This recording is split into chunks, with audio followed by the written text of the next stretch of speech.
عطا فرمائے۔ ماہ شعبان المعظم کا مہینہ جاری ہے اور اگلے ہفتے میں انشاءاللہ بڑی مبارک رات، برکت والی رات جسے ہم شب برات کہتے ہیں، مغفرت کی رات، رزق کے تقسیم کی رات، زندگی اور موت کے فیصلوں کی رات، پیدائش اور شادیوں کے فیصلوں کی رات بہت جلد آنے والی ہے۔ اللہ رب العزت بنو کلب کی بکریوں کی بالوں کی تعداد کے برابر اپنے بندوں کی مغفرت فرماتا ہے۔ رجب کا مہینہ صوفیہ فرماتے ہیں کہ بونے کا مہینہ ہے، جیسے کسان لوگ بوتے ہیں، پھر آبیاری کرتے ہیں، پھر فصل کاٹتے ہیں، ایسے ہی یہ نیکیوں کا موسم ہے۔ رجب کا مہینہ بونے کا مہینہ ہے، شعبان کا مہینہ آبیاری کرنے کا مہینہ ہے، اور رمضان المبارک کا مہینہ فصل کو کاٹنے کا مہینہ ہے۔ میرے آقا صلی اللہ علیہ وآلہ وسلم کے دیوانوں، ہم لوگ انتہائی غفلت شعار لوگ ہیں۔ ہم سب دنیا کے اندر اور دنیا کی محبت کے اندر اتنے ڈوب چکے ہیں کہ ہم دین دھرم بھول چکے ہیں، مذہب و مسلک اس طرح بھول گئے، ایسا لگتا ہے کہ جیسے کبھی اس سے کوئی واسطہ تھا یا نہیں۔ یہ حالات دن بدن بڑھتے جا رہے ہیں۔ اللہ کے بندوں، اللہ رب العزت کا کلام ہم سب کو پکار کر دعوت فکر دے رہا ہے۔ قرآن کہتا ہے الہاکم التکاثر حتی زرتم المقابر، ہلاک کر دیا تم کو مال کی زیادہ طلبی نے، ہلاک کر دیا تم کو مال کی محبت نے، یہاں تک کہ تم موت کے منہ میں پہنچ گئے، یہاں تک تم قبر کے گڑھے تک پہنچ گئے۔ اللہ اکبر۔ آج سب سے زیادہ چہیتا، سب سے زیادہ پیارا انسان کو اگر کوئی ہے تو وہ اس کا مال ہے۔ مال سے اتنی محبت ہے کہ انسان مال کمانے کے لیے کبھی جھوٹ بھی بولتا ہے، مال کمانے کے لیے نمازوں کو ترک بھی کرتا ہے، مال کمانے کے لیے کسی کا گلا بھی کاٹتا ہے، مال کمانے کے لیے ایمان اور ضمیر کا سودا بھی کرتا ہے۔ انسان مال میں کتنا ڈوب چکا ہے۔ بہت سارے لوگوں کو تو مال کے سوا کچھ نظر ہی نہیں آتا، ان کے لیے سب کچھ مال ہی مال ہے اور مال کی محبت بھی ہے۔ یاد رکھیے، میں یہ نہیں کہتا کہ کاروبار نہ کرو، تجارت نہ کرو، مال نہ کماؤ، بالکل مال کمانا ضروری ہے، مال جمانا بھی ضروری ہے۔ اگر مال نہ ہوگا تو زکوٰۃ کیسے دیں گے؟ مال نہ ہوگا تو حج کیسے کریں گے؟ مال نہ ہوگا تو مسجدیں کیسے تعمیر کریں گے؟ مال نہ ہوگا تو مدارس کیسے چلیں گے؟ بالکل مال ہونا چاہیے، لیکن مال کی محبت میں ڈوب جانے والوں، مجھے بتاؤ ایک منزل آنے والی ہے، وہ منزل کیا ہے؟ اللہ کے رسول صلی اللہ علیہ وآلہ وسلم نے آج سے کم و بیش 1450 سال پہلے اپنے اصحاب سے فرمایا تھا۔ آقا ارشاد فرماتے ہیں تمہارے 3 دوست ہیں، انسان کے دنیا میں 3 دوست ہیں۔ اللہ اکبر۔ ایک دوست وہ ہے اللہ اللہ، جیسے ہی منہ کا رشتہ انسان کا جسم سے ٹوٹ جاتا ہے اور ٹوٹنے والا ہے، موت کی تلواریں ہم سب کے سروں پہ لٹک رہی ہے، بہت جلد اس دنیا سے کوچ کرنا ہے۔ 70 سال جی لو، 60 سال جی لو، 100 سال جی لو، لیکن بڑی قلیل مدت ہے۔ اللہ اکبر۔ سب کو دنیا سے کوچ کرنا ہے۔ اس سے پہلے ہمارے باپ دادا اس زمین پر تھے، ان سے پہلے ان کے باپ دادا اس زمین پر تھے، ان سے پہلے ان کے باپ دادا اس زمین پر تھے، مگر کوئی دنیا میں ہمیشہ نہ رہا۔ دنیا ہمیشہ رہنے کی جگہ نہیں ہے۔ جنہوں نے جرائم کیے وہ بھی دنیا میں نہ رہے، جنہوں نے عبادتیں کی وہ بھی دنیا میں نہ رہے، جنہوں نے راتوں کو زنا کیا وہ بھی دنیا میں نہ رہے، جنہوں نے راتوں میں تہجد پڑھی وہ بھی دنیا میں نہ رہے، جن کو مردود کہا گیا وہ بھی دنیا میں نہ رہے، جن کو محبوب کہا گیا وہ بھی دنیا میں نہ رہے۔ دنیا سے سب کو جانا ہے، موت سے کوئی نہیں بچ سکتا۔ میرا اللہ ارشاد فرماتا ہے اینما تکونوا یدرککم الموت ولو کنتم فی بروج مشیدہ، اگر تم مضبوط قلعوں میں چھپ جاؤ تو بھی تمہیں موت آ کر کے رہے گی۔ موت کی آہنی تلوار سب کے سروں پہ لٹک رہی ہے، بہت جلد روح کا رشتہ جسم سے ٹوٹنے چھوٹنے والا ہے۔ اللہ کے سچے رسول صادق و مصدوق صلی اللہ علیہ وآلہ وسلم فرماتے ہیں تمہارے 3 دوست ہیں، ایک دوست وہ ہے جیسے ہی روح کا رشتہ جسم سے ٹوٹ گیا، اس نے تمہیں دھوکہ دیا، وہ اجنبی ہوا، وہ پرایا ہوا، وہ وارثوں کے ساتھ چلا گیا، اس نے تمہارا ساتھ چھوڑ دیا۔ وہ کون ہے جو موت کے ساتھ ہی انسان کا ساتھ چھوڑ دیتا ہے؟ اللہ کے رسول علیہ السلام فرماتے ہیں اس کو مال کہتے ہیں۔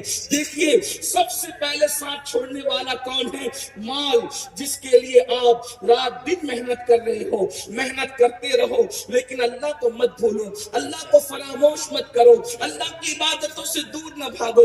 اللہ اکبر۔ آج دیکھو تو صحیح، انسان سعودی تک جاتا ہے مال کمانے کے لیے، انسان دبئی تک جاتا ہے مال کمانے کے لیے، انسان امریکہ افریقہ تک جاتا ہے مال کمانے کے لیے، لیکن اعمال کمانے کے لیے محلے کی مسجد تک نہیں جاتا انسان۔ کتنے افسوس کی بات ہے، جو مال سب سے پہلے دھوکہ دے گا اس مال کے لیے 7 سمندر پار کر کے گیا، اور جو اعمال اللہ اکبر اس نے کبھی دھوکہ نہیں دینا ہے، اس اعمال کے لیے انسان چند قدم بھی چلنے کو تیار نہیں ہے۔ اللہ کے رسول علیہ السلام فرماتے ہیں اللہ اکبر، سب سے پہلے دھوکہ دینے والا تمہارا مال ہے۔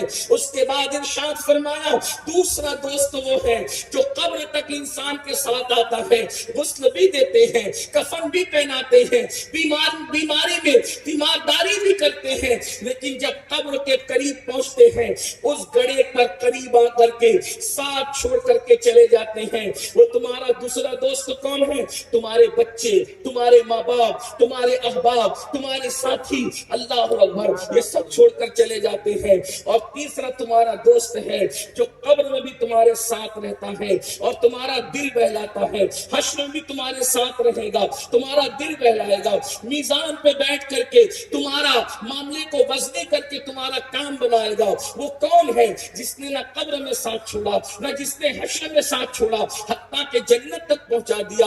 آقا فرماتے ہیں وہ تیسرا دوست تمہارے اعمال ہے، اعمال۔ اب آپ مجھے بتائیں، سب سے پہلے دھوکہ دینے والا مال، اس کے بعد عیال، اور اس کے بعد اعمال۔ اعمال انسان کا ساتھ دیتے ہیں اور انسان کو عمل کے لیے فرصت نہیں ہے۔ اللہ اکبر۔ اب آپ مجھے بتائیں، انسان ہر محنت کرنے کو تیار ہے، ہر کوشش کرنے کو تیار ہے، ہر کاوش کرنے کو تیار ہے، عمل کے لیے انسان کیوں تیار نہیں ہے؟ اور میرے بھائیو یاد رکھنا، کفن کے اندر نہ جیب ہوتی ہے، نہ قبر میں تجوریاں ہوتی ہے۔ کون اپنا مال یہاں سے لے گیا؟ جو ہم نے اپنا مال لے کر جانا ہے، میرا مال، میرا مال، میرا مال۔ میری مائیں اور بہنیں بھی یہاں موجود ہیں، ان کو زیور کا شوق نہ ہے، اچھے کپڑوں کا شوق نہ ہے، لیکن نیک اعمال کا شوق کس کو ہے؟ اللہ اکبر۔ قرآن کہہ چکا ایمان کے بعد نیک اعمال کی بڑی اہمیت ہے، اور جس نے ایمان کے بعد عمل کیا جنت اسی کا ٹھکانہ ہے، اسی کے لیے جنت ہے۔ قرآن کہتا ہے ان الابرار لفی نعیم، اللہ اکبر، بے شک نیکوں کے لیے جنت ہے۔ اور پھر کہا ان الفجار لفی جحیم، اور گنہگاروں کے لیے جہنم ہے۔ قرآن کہہ چکا، قرآن فیصلہ کر چکا۔ اب آپ مجھے بتائیں، اللہ کے سچے رسول صادق و مصدوق فرماتے ہیں اللہ میرے کریم آقا فرماتے ہیں تمہاری قبر یا تو جنت کے باغوں میں سے باغ ہوگی یا تمہاری قبر جہنم کے گڑھوں میں سے گڑھا ہوگی۔ اب تم پر اختیار دیا گیا، یا تو تم قبروں کو جنت کے باغوں میں سے باغ بنا لو اچھی اعمال کر کے، یا جہنم کے گڑھوں میں سے گڑھا بنا لو برے اعمال کر کے۔ اللہ کے بندو آگے ذرا غور تو کرو، ذرا سوچو تو صحیح، میرے پیارے آقا صلی اللہ علیہ وسلم کے پیارے دیوانوں، زندگی کتنی ہے؟ بہت تھوڑی سی ہے۔ اللہ اکبر۔ کل کی خبر نہیں، اللہ پل کی خبر نہیں، کل کی بات کون کرے؟ بلکہ میں تو یہ کہتا ہوں پتہ نہیں میری تقریر مکمل بھی ہو سکے گی یا نہیں، کون رہے گا کون نہ رہے گا۔ اللہ اکبر۔ کل کا سویرا کون دیکھے گا نہیں دیکھے گا، کچھ بھی نہیں۔ اس کے باوجود بھی ہمیں نیک اعمال کی فکر نہیں ہے، ہم اعمال کے معاملے میں آگے بڑھنے کے لیے تیار نہیں۔ اللہ اکبر۔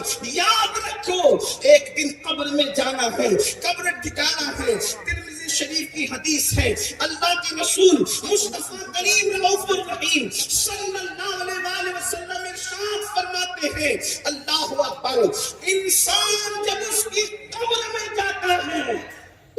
قبر کے اندر 70 اژدہے، اس قبر میں 70 اژدہے ہیں، اور ان 70 ابھی یہ کسی خطیب کی خطابت کی جولانیاں نہیں ہے، یہ کوئی کہانی قصہ نہیں ہے، یہ حدیث کی مستند کتاب سے صحیح حدیث ہے۔ اللہ کے رسول صلی اللہ علیہ وآلہ وسلم فرما رہے قبر میں 70 اژدہے، اندھیرا، تاریکی، اللہ اکبر۔ قبر کا حال یہ ہے کہ اگر انسان کو کوئی عذاب نہ بھی دیا جاتا، صرف انسان کو قبر میں اکیلے رکھا جاتا، تو بھی انسان کی کیا حالت ہوتی۔ جس دن ہمارے گھر میں بیوی بچے نہیں ہوتے، گھر والے نہیں ہوتے، اس دن بتاؤ گھر میں ہمیں وحشت لگتی ہے۔ اپنے بنائے ہوئے گھر میں جس میں لائٹ بھی ہے، پنکھا بھی ہے، اے سی بھی ہے، ساری سہولتیں موجود ہیں، اس کے باوجود بھی اپنے گھر میں تنہائی ہمیں کاٹتی ہے۔ اللہ اکبر۔ کووڈ کے دور میں صرف تنہا رہ کر کے انسان بیمار ہو گئے، تنہائی میں انسان وحشت سے مر گئے۔ اللہ اکبر۔ جب کمروں کی تنہائی کا یہ عالم ہے، میری قوم کے جوانوں، میری بہنوں سے بھی میں توجہ چاہتا ہوں، تھوڑی دیر تصور تو کرو، وہ قبر جس کا نقشہ اللہ کے رسول علیہ السلام یوں کھینچ رہے ہیں کہ قبر اندھیری ہے، قبر تاریک ہے، اور اس میں 70 اژدہے ہیں، اور ایک اژدہے کی طاقت یہ ہے۔ اللہ کے رسول مصطفیٰ کریم رؤوف الرحیم صلی اللہ علیہ وآلہ وسلم فرماتے ہیں اگر وہ اژدہا زمین پر صرف پھنکار دے تو اس کا زہر اتنا ہے کہ قیامت تک زمین پر کوئی اناج نہیں اگا سکتا۔ اللہ اکبر۔ لوگ ہیروشیما اور ناگاساکی کی بات کرتے ہیں، مگر مجھے بتاؤ وہ کتنا زہریلا اژدہا ہوگا کہ جس کی پھنکار کی بنیاد پر زمین پر قیامت تک اناج نہیں اگ سکتا۔ ایسے طاقت والے 70 اژدہے انسان کی قبر میں ہوتے ہیں، اس پر تاریکی الگ، اس پر اندھیرا الگ، اور اتنی چھوٹی سی جگہ جس میں کروٹ بدلنے کے لیے بھی موقع نہیں ہے۔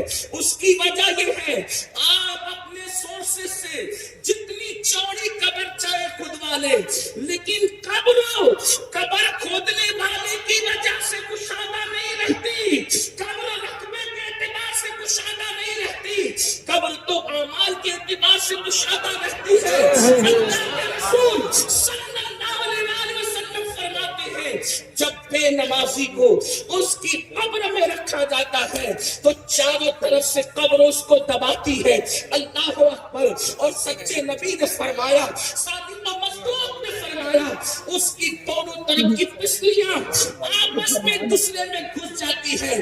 پھر انگلیوں کا اشارہ کر کے یوں فرمایا، آقا نے اصحاب سے کہا، صحابہ کرام سے کہا، جیسے یہ انگلیاں آپس میں گھس گئی، اللہ اکبر، کریم آقا نے فرمایا دونوں طرف کی پسلیاں آپس میں گھس جاتی ہیں، اور زمین انسان کو کہتی ہے مجھ پر اکڑ کر غرور سے چلنے والے، آج میں تیری وہ میزبانی کروں گی کہ تو قیامت تک یاد رکھے گا۔ اور اس کے بعد اللہ اکبر، اس کی ہڈیاں چکنا چور ہو جاتی ہے۔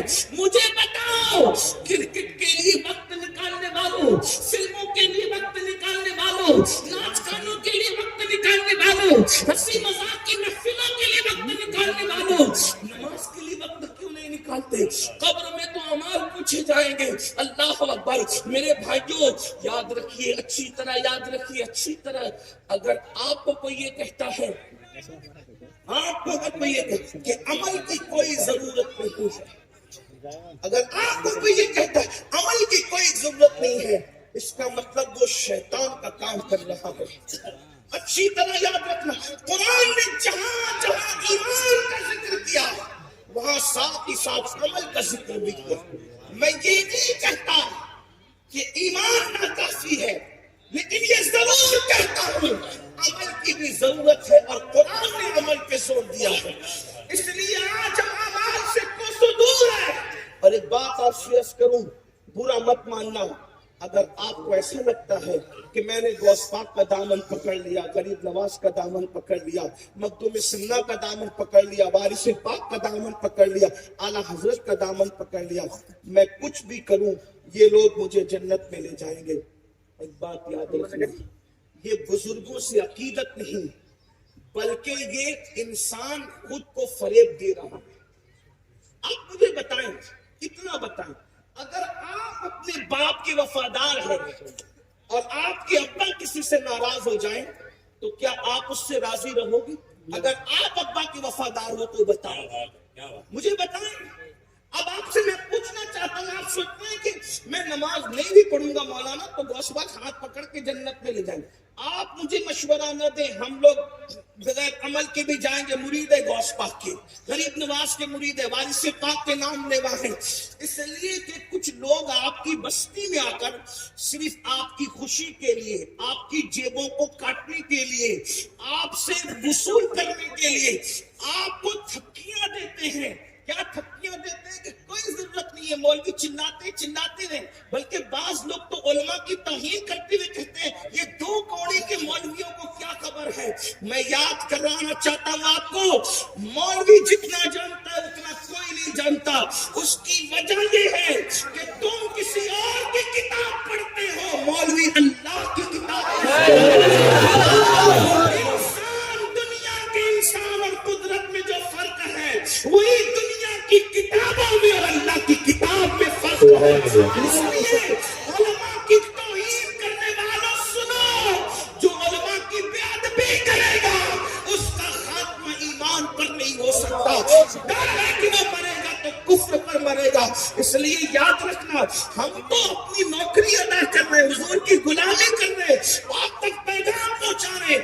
آپ سے پوچھتا ہوں، اگر تم اپنے باپ کے وفادار ہو تو باپ جس سے ناراض ہے تم اس سے رشتہ داری کرو گے، اس سے تعلق رکھو گے، اس سے خوش رہو گے۔ اب آپ سے پوچھتا ہوں، اللہ کے رسول صلی اللہ علیہ وآلہ وسلم نے ارشاد فرمایا، جس نے جان بوجھ کر نماز چھوڑ دیا، اب دھیان سے سننا، یہ حدیث ہے، بتانا میری ذمہ داری ہے لیکن غور سے سننا، آقا کیا فرما رہے ہیں، جس نے جان بوجھ کر نماز چھوڑ دیا، قیامت کے دن اس کے ساتھ میرا کوئی وعدہ نہیں ہے، میں محمد اس سے بیزار ہوں۔ اب آپ مجھے بتائیں، جس سے رسول اللہ بیزار ہو جائے، کیا غوث پاک اس سے خوش ہو سکتے ہیں؟ کیا غریب نواز اس سے خوش ہو سکتے ہیں؟ کیا امام اہل سنت اس سے خوش ہو سکتے ہیں؟ کیا مخدوم سنہ اس سے خوش ہو سکتے ہیں؟ بلکہ بات آپ کو بتاؤں، غوث پاک غریب نواز تو الگ بات ہے، صدیق اکبر اور مولا علی اور سیدہ ام حبیبہ نے حضرت ابو سفیان کو کیا جواب دیا تھا؟ تاریخ ہے، سیرت کا پورا باب ہے۔ جب مکے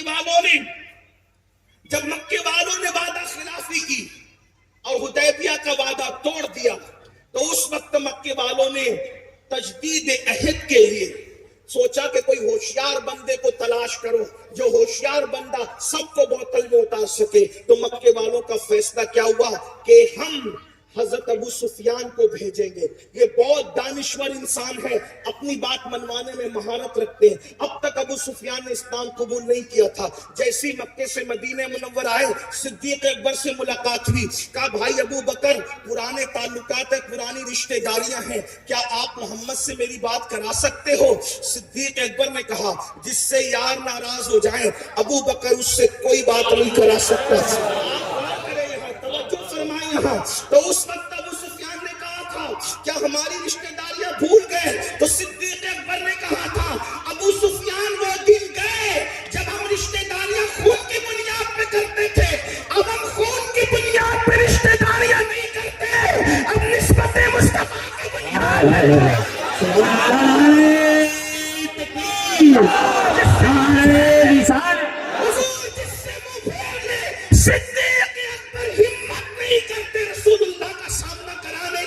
اس کے بعد اللہ اکبر، صدیق اکبر سے مایوس ہوئے تو مولا علی کے پاس آئے، کون مولا علی؟ یہ غوث پاک اور غریب نواز کے بھی بابا ہیں، خاتم الولایت ہے، فاتح خیبر ہے، رسول اللہ کے بھائی ہیں۔ صدیق اکبر کے پاس سے جب وہ مولا علی کے پاس آئے، اللہ اکبر، اور